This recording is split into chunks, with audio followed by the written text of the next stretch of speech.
On the spot, news media, we got the latest news. We don't care about the views, we just representing right.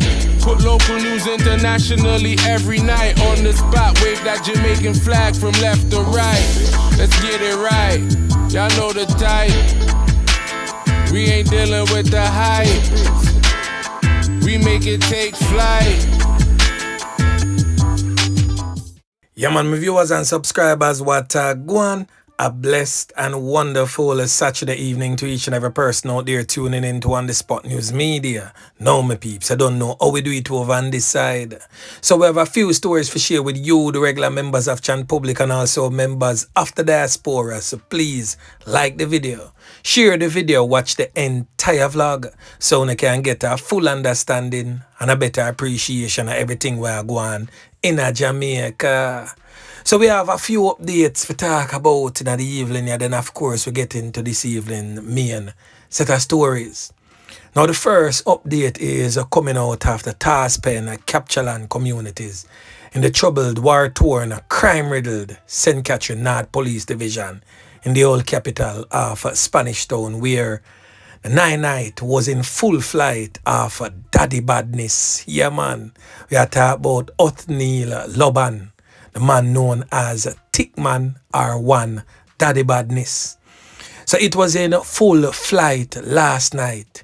But security personnel, we are talking about the security forces, police and soldier, went over there in their numbers and make sure say 9-night turn off early, from as early as about 9:30, 10 o'clock, and disperse the crowd. It take them a while to really deal with it a certain type of way, but eventually the criminal elements and the old Krasmites and Kana boys and the one bag of waste people who was in attendance, them get the message at some point in time and the crowd was dispersed. So we're definitely glad for that, because we can't allow them to feel like say this criminal element here, Daddy Badness or Tickman as some may call him, is some sort of hero. He's not. He's a old dirty kind of boy we deserve every bullet we can get. Yeah man. So we're going to show you some highlights of everything we're going on the ground, so you can just watch whilst I narrate it, because I don't know whole heap of copyright music are playing at the backdrop, so we can't have play the audio part of it so you can hear what I go on. I just may post a few of them on my Instagram page, but whilst I talk, you can definitely go and watch. So one of the things them where we get to understand, say boy, I want pot of soup a boil around I want pot, and the people them decide say them nah left. So the squad of them decide say yo, them are gonna deal with the thing a certain type of way, and this is the end result of it all. We get to understand say the officers then show some big stone and quart bucklers they can see in a pot of soup. If you get the people them for disperse. They had to do what they had to do, they say, but Jano Star. When I could have did make the little hungry belly cross might them take a few cups or a few plates out of the soup, because I know so them gone a party, you know. Gone a 9-night and left them pitney alone in the house. Probably a dead for hungry. Boy, me I tell them my peeps. The thing rough, but as I stated, we definitely glad say the squad of them lock it off and send a strong signal to them.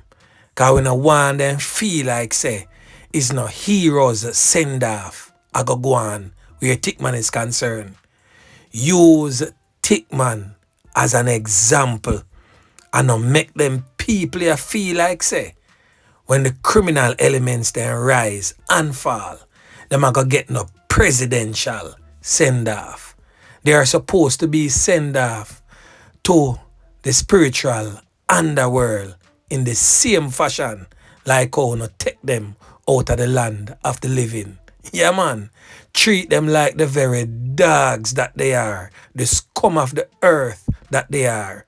Them not deserve no form of respect, none at all. Because whilst they were among the land of the living, are the same way them used to treat some of the regular members of Chan Public. Yeah, man. So whilst the squad of them, I go through and I make sure so the crowd is being dispersed. Who and behold, guess who them hold on pan? I go play one of the little dub plate, them a like a quick snippet of one of the dub plate them, where them pay artists for make, for take man.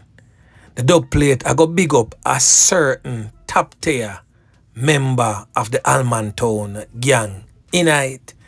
Then when you hear that, we go get into the meat of the matter. Listen.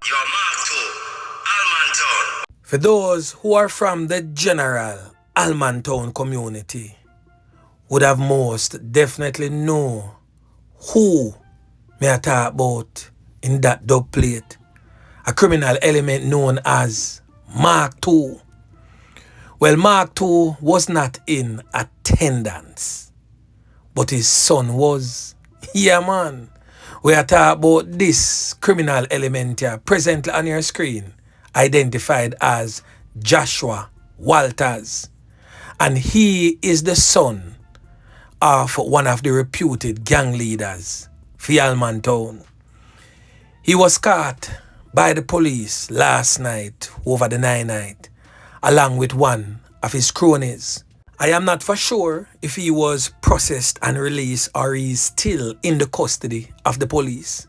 But On The Spot News Media will most definitely be updating you as it relates to that in subsequent newscast. Yeah, man. Now the next update, my peeps, that we are going to talk about. Boy, may I tell you, the thing really, really serious right now. Over there in the troubled, war-torn, crime-riddled St. James Police Division, I spoke briefly about that fatal knockings and clappings yesterday. So that knockings and clappings that me I talk about now took place in the Greenwood community in the parish of St. James, where a man who is said to be a Canadian national ended up losing 3 pints. And also in that fatality was his spouse at the time. So it's a double fatal knockings and clappings are going in a St. James. So both deceased persons have since been identified as the Canadian national 61 years old Clayton Cook. Him come from Casey Avenue in Toronto, Canada. And his 37-year-old spouse, Jem Cook, said to be a cashier of Tartoga Drive in Greenwood, St. James.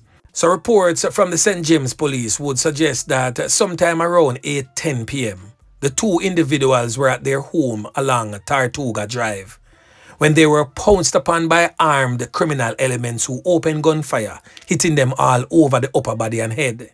It is said that the criminal elements then escaped in a waiting motorcar in the community. The police were subsequently summoned by residents who had heard the loud explosions, and upon their arrival, the man, the Canadian national, was found slumped against a gate whilst the woman was seen laying face down in the yard. They were both taken to the hospital where they were both pronounced you know what. Now we don't know for sure what really go on where that is concerned, you know. But On The Spot News Media most definitely gonna make some checks surrounding what could have really happened and why both lives was snuffed out in such a fashion. Boy, may I tell you, the knockings and clappings continues. Now we're going to talk about a little incident. Well, not a little incident because somebody ended up losing them 3 pints tonight.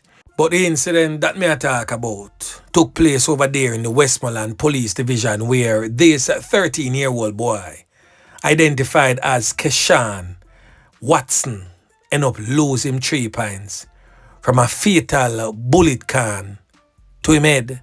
Yeah, man.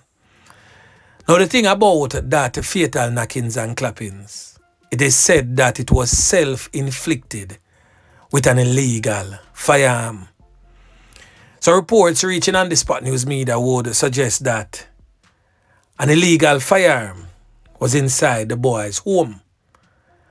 And some way, somehow him find it, take it up, now understand how to handle it, and bam, him name him own food. However, he never lose him 3 points same time. He was admitted in the hospital in serious conditions, but he ended up passing off shortly after. So the police, them here were going, come round at the yard, lock up some of the family members them because the police them come and say the youth get a 1 can and it is said that it was self-inflicted. So the fact that he can himself in the house, in the yard, the strap must still there. The police then search top, then search bottom, them search high, them search low. No strap.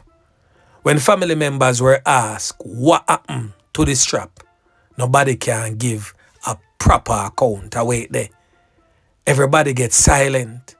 Nobody knows if the strap turn a top or if the strap turn a bottom. So the police then group up everybody and jail all of them. And I say, boy, somebody in this lot here, I tell lies. So watch this now.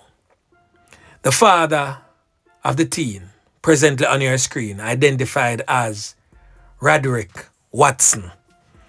Same get the call, about him 13-year-old and run go hospital. Is a father, we have a whole heap of other youth, so him get up all of the other youth them. If you come see them brother and however, sadly, the 13-year-old transition. But the thing what really strike me the most is that the family members, which includes one of his brothers, where the police them having a custody down a Sav. The man a come publicly a complain, say the police then lock up him family members them. And him go down there, if he go bring food for them and the police then wouldn't take the food. And him a come publicly vex about that. Which me can't understand, because you lose a son. And somebody in the house, the son know which part the strap there. Will take your son life, even though it was self-inflicted. So my question now to the father, what is more important? The fact say you can't give food to your relatives them where the police them lock up because none of them can't give account for the strap? Or the lifeless body of your son laying down on a block of ice because one of your family members them put on a strap, an illegal strap, careless in the house for your son. Find it. But this is just to show the mindset of our people.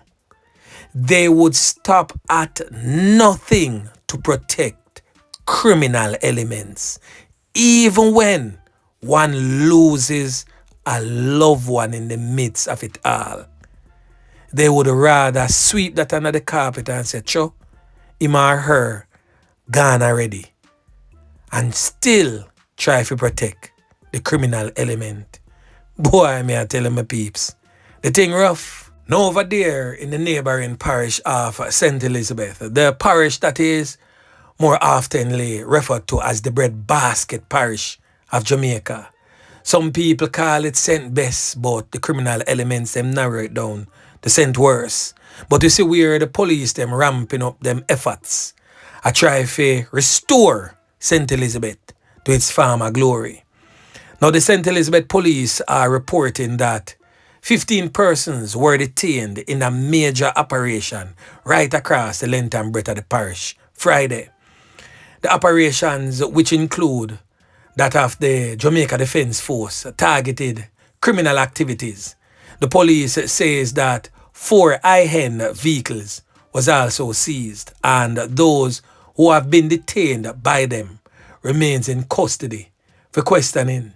So we're going to definitely keep a close tab on this one and see if we can figure out what really go on with them people with the police them hold on pan and who really are they.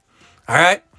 So my peeps, the last thing that we're going to talk about is coming out of the troubled, war-torn, crime-riddled St. Catherine North Police Division, where the St. Catherine North Police is presently searching for a whole Krasmite when knife up an elderly woman several times in an attack at her home in Innswood Village in Spanish Town.